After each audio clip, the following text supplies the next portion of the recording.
We're back here in the final segment of our program, and we are talking about BAMSI, and Godfrey Eneas has produced publications here in the Bahamas, well, policy statements as well, and one has to do with rebuilding Bahamian agriculture, a 20-year plan, and another is Agri-Vision 2021, a 5-year food and nutrition security plan.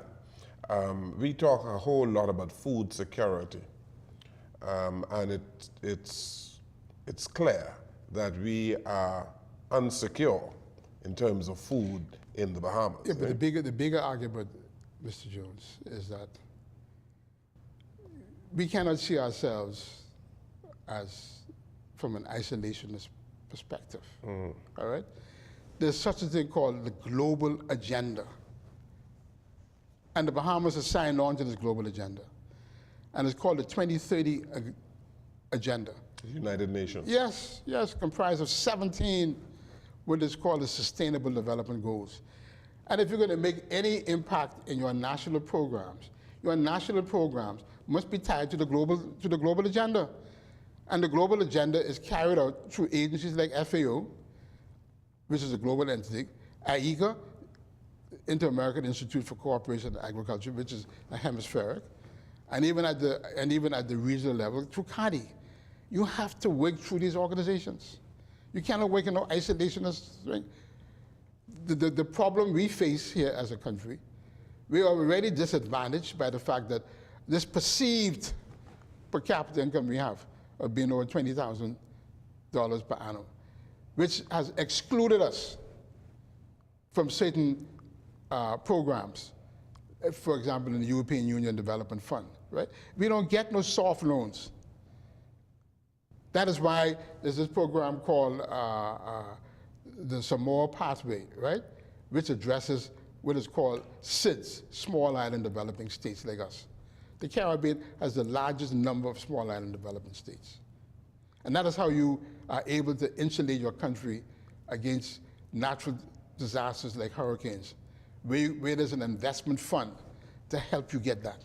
Right? Godfrey Eneas, you can develop all of these plans, these vision statements, but if you have bad policies, they are for naught. Right. And over the decades in the Bahamas, many farmers have been discouraged because of bad policies. We have in the Bahamas, in terms of poultry, it's almost we're out of business. In terms of egg production, we are importing eggs from the United States, I believe, and other places.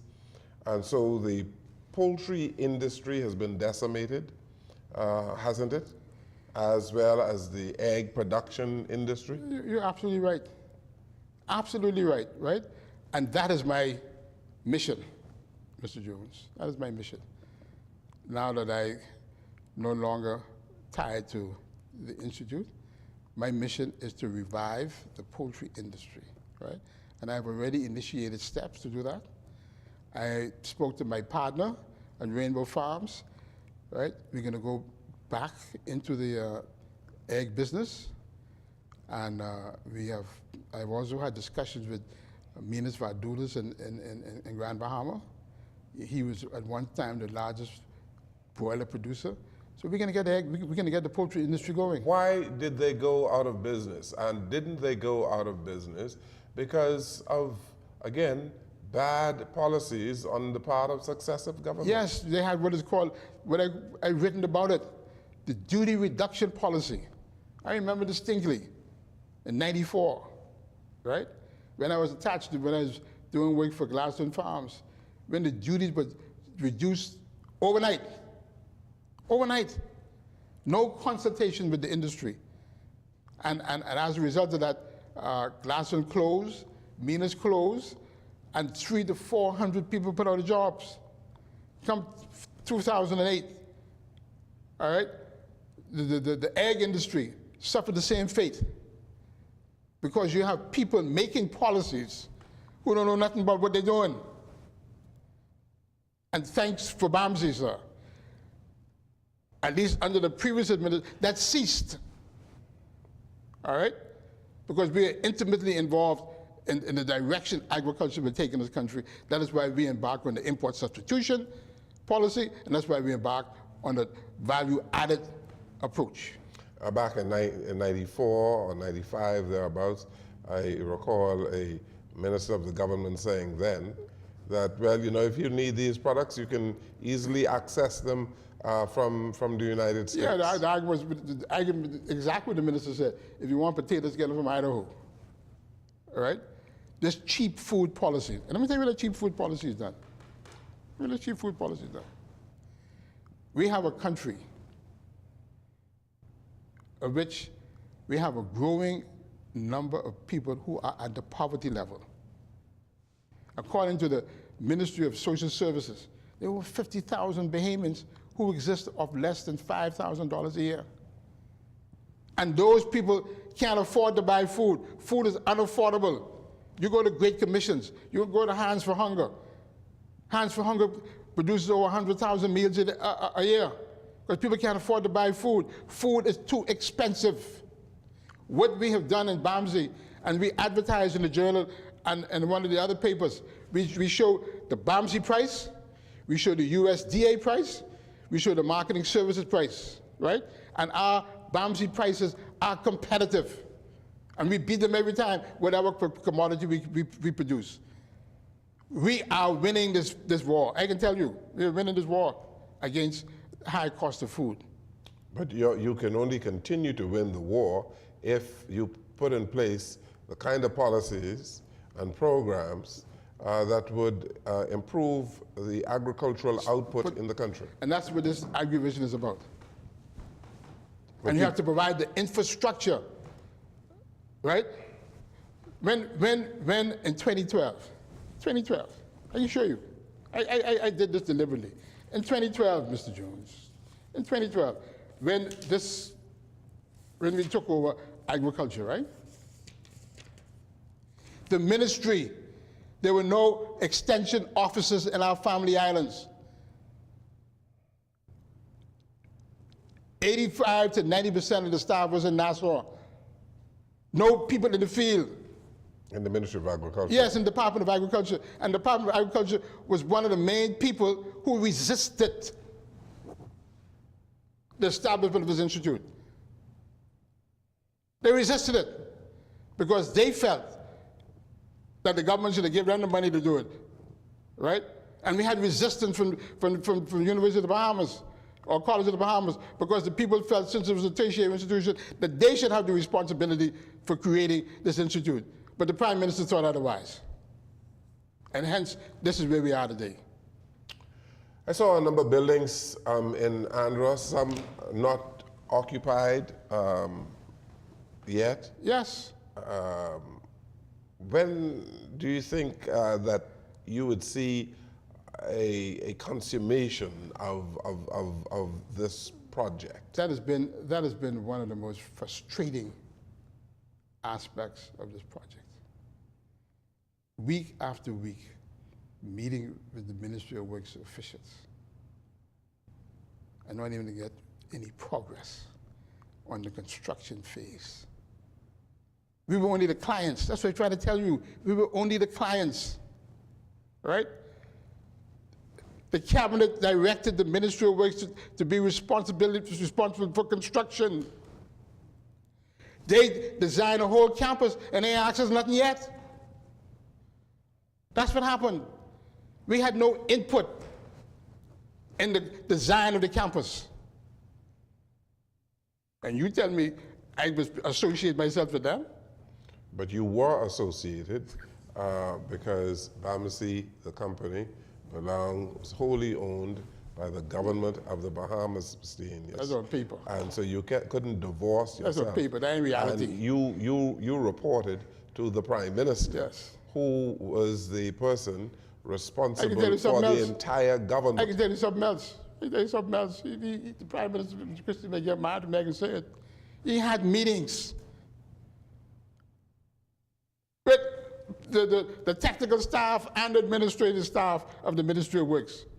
urging them to get on with the project. Not once, not twice, on several occasions. And there's always some bureaucratic holdup. They ain't got what you call it, some requirement of the Ministry of Finance, some this, some that. Some of the contractors then spend all the money. So the bureaucracy. The bureaucracy, right? And we get the black eye. And you want me to associate with that? No, sir. The point is that you were in the thick of things, you were associated with it, and because there's only one government. So you know what we had to do? In the Bahamas. You know, we had to circumvent them. We had to circumvent the situation, right? In order to get things done. We had to find ways to work around the system. You know, you take Dr. Delarue. You take Dr. Delarue and the marine farm, right? Mm-hmm. Dr. Delarue had his tanks and stuff up to produce tilapia. We want to demonstrate tilapia production in North Andros and duplicate the tilapia production as an enterprise of the farmer. He can't get electricity. He can't get electricity, Mr. Jones, to the farm. So we had to find a mechanism to circumvent the situation, right? When the building burned down, Mr. Gray had to get involved. Mr. Gray had to say, look here, man, BAMC will pay for the demolition of the building, and we can put a request into the Ministry of Finance to get our money back, because we can't have that building sitting there. Mr. Gray initiated that. You're indicting the former government, you know. I don't care who indicted, I tell you the truth. Mm. Like you always say in the program, the truth is stubborn, eh? Facts are stubborn. Facts are stubborn. But the buildings that are now constructed, I see you have an auditorium, you have a cafeteria, you have various buildings for extracurricular activities. You know, there's a fellow named dormitories. Mr. Cargill from Cargill Creek. He was responsible for the cafeteria, right? And I take my hat off to him. Mr. Cargill never stopped working on that cafeteria. Never. Right? Mm-hmm. Despite the trials and tribulations he had dealing with the Ministry of Works, right? He never stopped working. Right? They tell you all the time, the administration building 90% finished. It's been 90% finished for over 2 years. Some of one of the dormitories, some percent finished, right? And been like that for years. The classroom block, right? We're still in a little area, and the classroom block has been just waiting for an occupancy certificate, and you can't get it. And the Ministry of Works was responsible. Yes, who was responsible? For the buildings. Yes. And they are the people, that ministry is responsible for giving occupancy certificates. And they couldn't provide an occupancy certificate. They got all kind of excuses. I don't know what the problem was. That's the frustration you had. Right? That's the frustration you had. That's what you had to go through. Would you like to continue with BAMC? Well, you know, I feel like I have a responsibility. And I had the unique opportunity to appoint everybody who's there. Dr. Hannah, right? Brilliant. Mr. Brennan, right? Ohio State trained agriculturalist, right? Dr. Sands, right? A Tuskegee boy, he went to Tennessee. An animal nutritionist. Came back from England on my request. Quit his job in England and come back, right? He's head of the Associated Farmers Program. Dr. Keith Cash, veterinarian. Dr. Cash, Mr. Jones, is the best farm animal veterinarian in the Bahamas, bar none. Dr. Cox oversaid a shipment of small ruminants from Ohio with no mortality. No mortality, right? That's the quality fellows you got there. And I have a responsibility, I feel I have responsibility to them. Felix Bethel's daughter, Shakita Bethel, brilliant, first-class degree. We're trying to organize a program through CADI, through the CADI connection, where she can go and get her PhD and do her research in the Bahamas and get paid. We have 2 students in China studying for the PhDs and masters, right? I taught them. We have people understand. It's like a child, you know.